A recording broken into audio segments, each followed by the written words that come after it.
कंपन का विलोम weapon, option number B. चलिए जी, नेक्स्ट क्वेश्चन है अब आपके पास। नेक्स्ट क्वेश्चन है,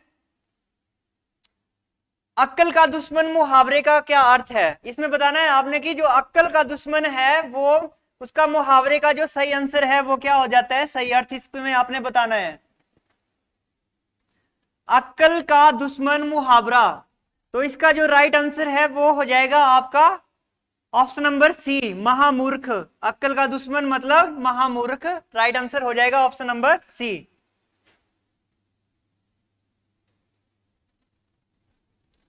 नेक्स्ट क्वेश्चन बात करते हैं अब हम, आपके आज का क्वेश्चन है नेक्स्ट, उपसर्ग रहित शब्द है। इसमें आपने उपसर्ग जो बिना उपसर्ग के रहित है उसको बताना है। ऑप्शन है जैसे आपके पास अचेतन, गैर हाजिर, पृष्ठांकित या फिर बिल्कुल। इसमें आपने बताना है उपसर्ग रहित शब्द। अगर मैं बात करूं पृष्ठांकित, तो इसका जो संधि विच्छेद हो जाता है वो क्या होता है, पृष्ठ प्लस अंकित,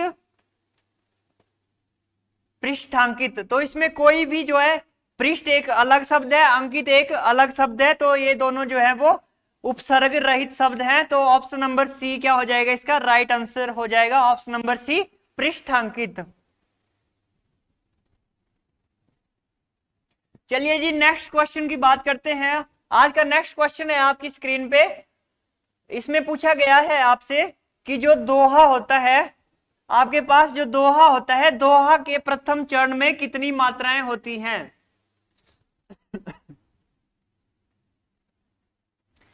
इसमें आपसे पूछा गया है कि दोहा के प्रथम चरण में कितनी मात्राएं होती है, 11, 12, 13 या फिर 14। ये आपका यूपी पुलिस कांस्टेबल 2018 में आया हुआ क्वेश्चन है कि दोहा में कुल कितनी मात्राएं होती है। तो इसका जो आपका राइट आंसर है वो हो जाएगा ऑप्शन नंबर सी। जो आपके पास दोहा होता है उसमें 13 मात्राएं होती है। ठीक है जी, नेक्स्ट बात करते हैं हम। नेक्स्ट क्वेश्चन है आपका, नेक्स्ट क्वेश्चन है आज का। इसमें आपसे पूछा गया है कि शुद्ध वाक्य कौन सा है। इसमें आपने शुद्ध वाक्य बताना है। मेरे घर के पास एक हलवाई की दुकान है, मेरे घर के पास एक हलवाइयों की दुकान है, मेरे घर के पास एक हलवाई की दुकान स्थित है, या फिर मेरे घर के पास हलवाई की एक दुकान है। तो इसका जो आपके पास राइट आंसर है वो हो जाएगा आपके पास option number D. Option number D हो जाएगा इसका राइट आंसर, मेरे घर के पास एक हलवाई की दुकान है। चलिए जी, नेक्स्ट बात करते हैं हम अब। नेक्स्ट क्वेश्चन है आपके पास। इसमें आपसे पूछा गया है कि शुद्ध वर्तनी वाला शब्द कौन सा है। इसमें आपने शुद्ध वर्तनी बतानी है। शुद्ध वर्तनी जैसे आपकी इंग्लिश में होती है, वर्तनी होती है स्पेलिंग, करेक्ट स्पेलिंग बतानी है। मानवीकरण, मानवीकरण या फिर मानवीकरण या फिर मानवीयकरण। इसमें आपने शुद्ध वर्तनी बतानी है। ये आपका पीजीटी परीक्षा 2009 का क्वेश्चन है। तो इसका जो आपके पास राइट आंसर है वो हो जाएगा आपके पास ऑप्शन नंबर सी, मानवीकरण इसकी शुद्ध वर्तनी है। चलिए, नेक्स्ट क्वेश्चन है अब आपके पास। नेक्स्ट क्वेश्चन है, इसमें आपके पास पूछा गया है अलंकार। इसमें आपने अलंकार बताना है। सजना है मुझे, सजना के लिए में कौन सा अलंकार प्रयुक्त हुआ है? ऑप्शन नंबर ए है आपके पास यमक अलंकार, ऑप्शन नंबर बी है आपके पास रूपक अलंकार, ऑप्शन नंबर सी है अनुप्रास अलंकार, ऑप्शन नंबर डी है छेकानुप्रास अलंकार। ठीक है, इसमें आपने बताना है कि सजना है मुझे, सजना के लिए कौन सा अलंकार प्रयुक्त हुआ है, यमक, रूपक, अनुप्रास या फिर छेकानुप्रास।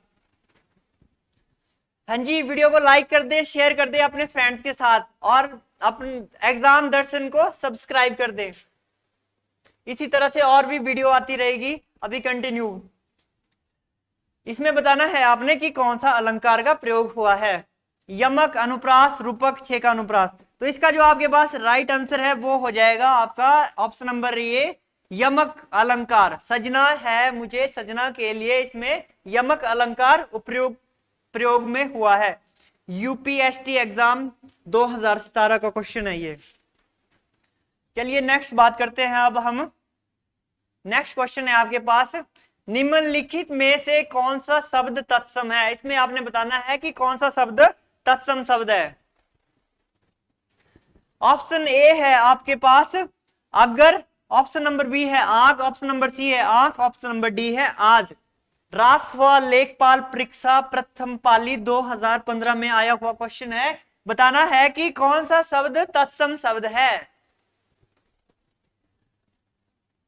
तो इसका जो राइट आंसर है वो हो जाएगा आपके पास ऑप्शन नंबर ए अगर। ये जो है आपका तत्सम शब्द हो जाएगा। अगर कौन सा शब्द होता है आपका? तत्सम। चलिए जी नेक्स्ट बात करते हैं अब। नेक्स्ट क्वेश्चन है आपके पास। नेक्स्ट क्वेश्चन है जीवा के आधार पर स्वर के कितने प्रकार होते हैं? इसमें आपने स्वरों के प्रकार बताने हैं। किसके आधार पर? जीवा के आधार पर स्वरों के कितने भेद होते हैं। स्वरों के प्रकार पूछ रहा है आपसे जीवा के आधार पर। ऑप्शन नंबर ए है 2, बी है 3, ऑप्शन नंबर सी है 4, ऑप्शन नंबर डी है 6। तो जीवा के आधार पर स्वरों के और 3 भेद होते हैं। ऑप्शन नंबर बी आपका राइट आंसर हो जाएगा। ऑप्शन नंबर बी, 3 भेद होते हैं जीवा के आधार पर। नेक्स्ट क्वेश्चन है आपके पास, कर्म वाच्या में प्रधान होता है। इसमें आपने बताना है कि कर्म वाच्या में प्रधान कौन होता है। कर्ता होता है, भाव होता है, या फिर विचार होता है, या फिर कर्म प्रधान होता है। कर्म वाच्या में प्रधान होता है, इसमें आपने बताना है। ऑप्शन है आपके पास एक कर्ता, ऑप्शन नंबर बी है भाव, ऑप्शन नंबर सी है विचार, ऑप्शन नंबर डी है कर्म। तो इसका जो राइट आंसर है वो हो जाएगा आपका ऑप्शन नंबर ए कर्म। कर्म वाच्य में कौन प्रधान होता है? कर्ता प्रधान होता है। ऑप्शन नंबर ए है कर्म। ठीक है, नेक्स्ट क्वेश्चन है अब आपके पास। इसमें आपसे पूछा गया है मृत्यंजय पद में कौन सा समास है। इसमें आपने समास बताना है। जो आपका मृत्युंजय है उसमें कौन सा समास है। ऑप्शन है आपके पास, ऑप्शन ए है द्वंद्व, कर्मधारय, या फिर द्विगु, या फिर बहुब्री। यूपी टेट एग्जाम 2018 में आया हुआ क्वेश्चन है कि इसमें बताना है मृत्युंजय में कौन सा समास होता है। अगर मैं बात करूं समास के जैसे एक होता है आपके पास अव्ययभाव समास। अव्ययभाव समास में आपने याद रखना है कि जिन भी वाक्यों के स्टार्टिंग में आ, भर, प्रति, यथा, कॉमा, जैसे भरपेट, ये सब आपको अगर दिख जाए, या कोई भी शब्द जो बार बार रिपीट हो रहा हो, तो वो आपका किस में आता है? वो आपके अव्ययभाव समास में आता है। थोड़ा सा आपने ध्यान रखना है। और जैसे मैं बात करूं बहुब्री, जो जितने भी हमारे देवी देवताओं के नाम हैं, जैसे पीताम्बर हो गया और त्रिनेत्र हो गया, जैसे मृत्युंजय हो गया, जो भी देवी देवताओं से रिलेटेड होते हैं वो किस में जाते हैं आपके?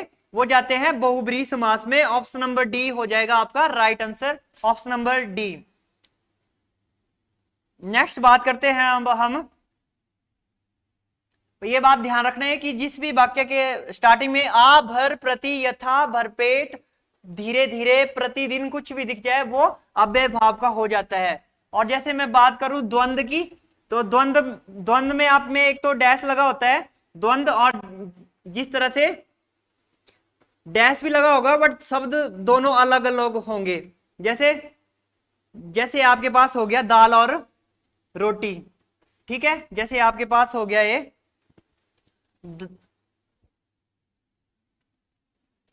दाल डैश रोटी, दोनों अलग अलग हैं। रात और दिन हो गया, जैसे रात और दिन, तो ये किस में चले जाएंगे? आपके द्वंद्व समास में चले जाएंगे। और जैसे मैंने पहले बताया था कि सेम ही रहेंगे अगर, तो वो किस में रहेंगे? आपके अव्यय भाव में। जैसे धीरे धीरे है तो डैश बीच में भी, बट सब दोनों सेम है, इसलिए ये अव्यय भाव में रहेंगे, ठीक है। नेक्स्ट मैं बात करूं, नेक्स्ट क्वेश्चन है आप हमारे पास आज का। ईश्वर तुम्हें दीर्घायु दे अर्थ के आधार का वाक्य का भेद बताइए। इसमें आपने ईश्वर तुम्हें दीर्घायु दे, इसमें आपने बताना है कि कौन सा ये है, आप भेद है, अर्थ के आधार पे बताना है।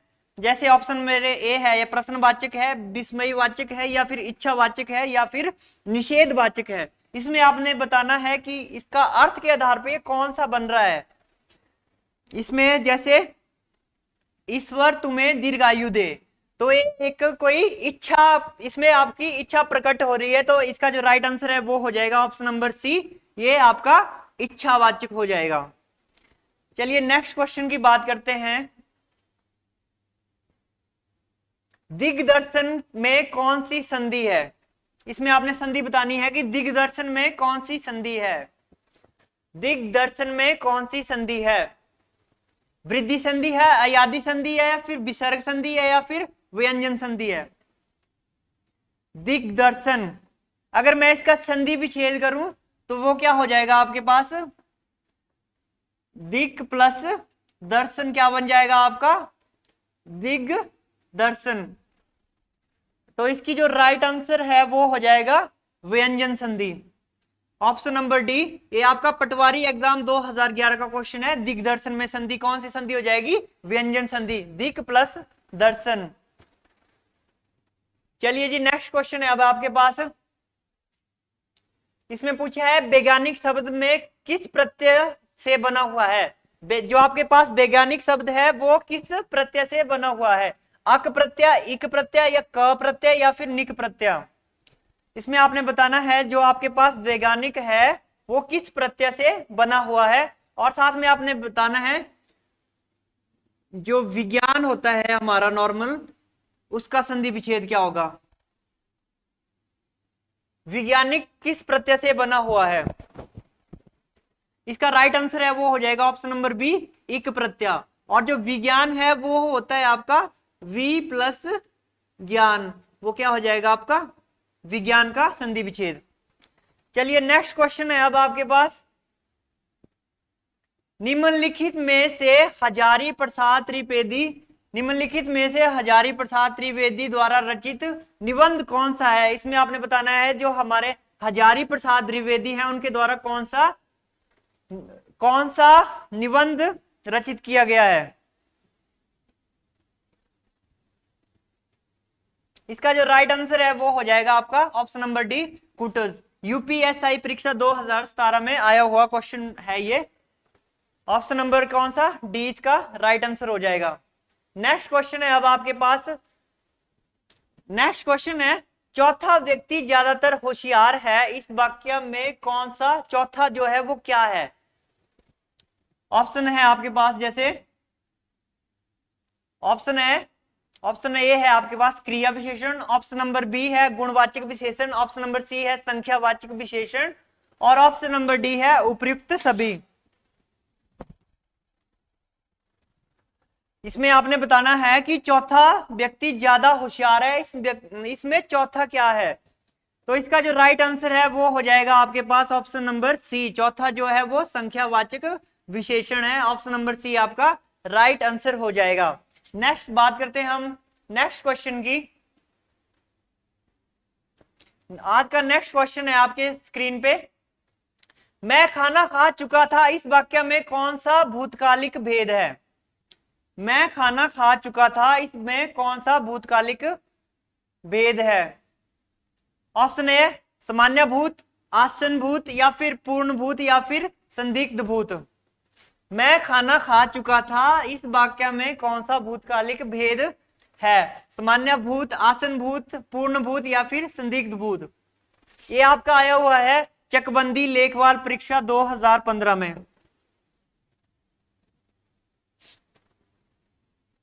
तो इसका जो राइट आंसर है वो हो जाएगा आपके पास ऑप्शन नंबर सी, पूर्ण भूत। राइट आंसर हो जाएगा ऑप्शन नंबर सी। नेक्स्ट बात करते हैं हम। नेक्स्ट है आपके पास घाट घाट का पानी पीना, लोकोक्ति का उपयुक्त अर्थ है घाट घाट का पानी पीना। इसका राइट आंसर, इसका क्या हो जाएगा आपके पास? अनेक क्षेत्रों का अनुभव, या फिर जीवन में स्थिरता का अभाव, दर दर भटकना, या फिर परोपकार के लिए यहां वहां घूमना। घाट घाट का पानी पीना।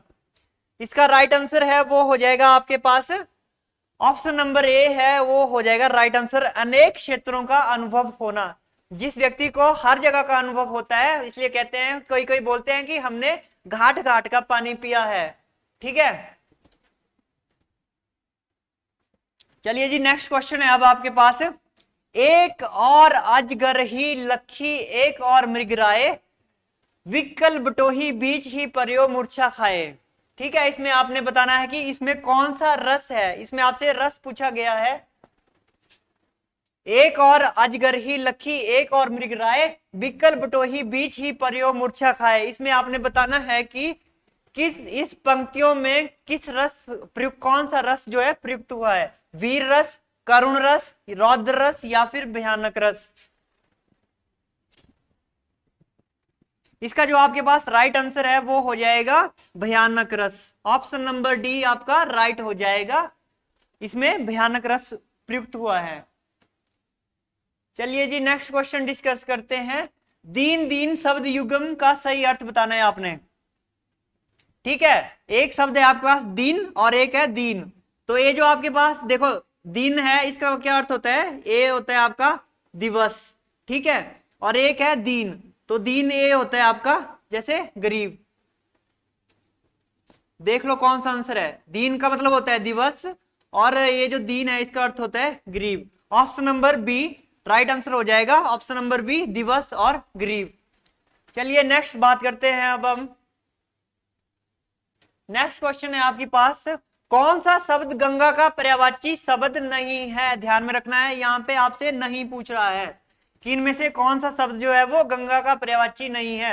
सुरसरी किसका होता है, गंगा का होता है। देवपगा किसका होता है, गंगा का होता है। जाह्नवी भी किसका होता है, गंगा का होता है।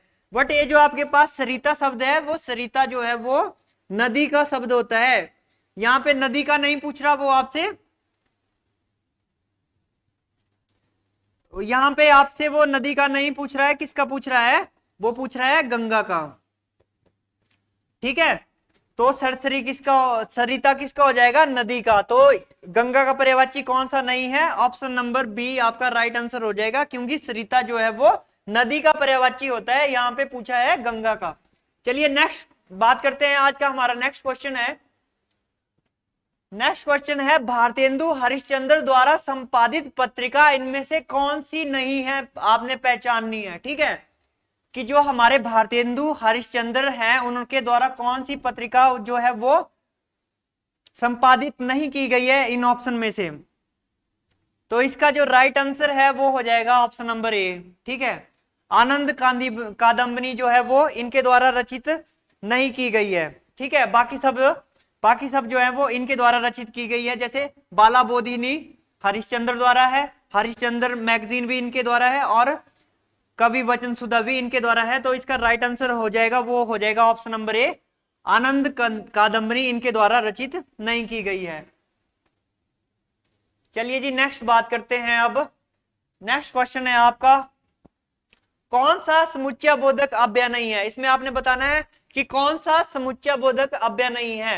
ए है अर्थात, ऑप्शन नंबर बी है अजन्म, ऑप्शन नंबर सी है और अथवा, ऑप्शन नंबर डी है अतएव। एक बार वीडियो को अपने फ्रेंड के साथ शेयर कर दें और थोड़ा सा लाइक भी कर दें।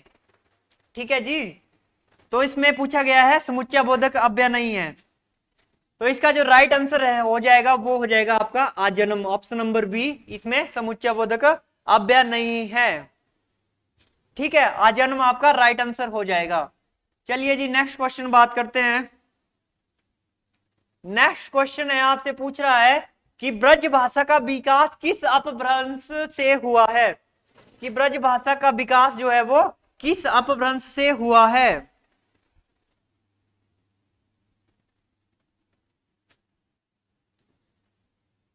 ऑप्शन है आपके पास मगधी, बी है अर्धमागधी, ऑप्शन नंबर सी है पैसाची, ऑप्शन नंबर डी है सौरसैनी। ठीक है, ये आया हुआ है आपका कनिष्ठ सहायक परीक्षा 2016 में। इसमें आपने बताना है कि ब्रज भाषा का विकास किस अपभ्रंश से हुआ है। ठीक है, मगधी, अर्धमागधी, पैसाची या फिर सौरसैनी। तो इसका जो आपके पास है जी राइट आंसर है वो हो जाएगा सौर सैनी, ऑप्शन नंबर डी। जो सौर सैनी से है वो ब्रजभाषा का विकास इस अपभ्रंश से हुआ है, कौन सा, सौर सैनी में। चलिए जी, नेक्स्ट है अब आपके पास आज का आपका अंतिम क्वेश्चन है, लास्ट क्वेश्चन है आज का, ठीक है। नेक्स्ट क्वेश्चन है, इसमें आपसे पूछ रहा है उज्ज्वल के 4 संधि विच्छेद दिए गए हैं, ठीक है। आपके पास 4 संधि विच्छेद दिए गए हैं उज्ज्वल के। उत्तजम ज्वल, ठीक है, ऑप्शन ए है आपके पास, जैसे उत्तजम ज्वल, उद्जम ज्वल, उज्जम जबल, उज्जम ज्वल। इसमें आपने सही बताना है कि उज्ज्वल का सही संधि विच्छेद क्या है। तो जो आपका एग्जाम होता है जिसमें वर्तनी पूछती जाती है, जैसे उसमें जो है उज्ज्वल वो बहुत बार पूछा जाता है, तो आपने ध्यान में रखना है। जो आपका उज्ज्वल है उसमें जो है वो ये जो ज होते हैं वो दोनों ज जो है वो आधे होते हैं, ठीक है। बहुत बार ये क्वेश्चन रिपीट हुआ है, ठीक है। तो इसमें आपने ध्यान रखना है, जो दो ज होते हैं वो दोनों आधे होते हैं। तो यहाँ पे पूछ रहा है आपसे कि इसमें आपने संधि बतानी है कि उज्ज्वल में कौन सी संधि यूज की गई है, ठीक है।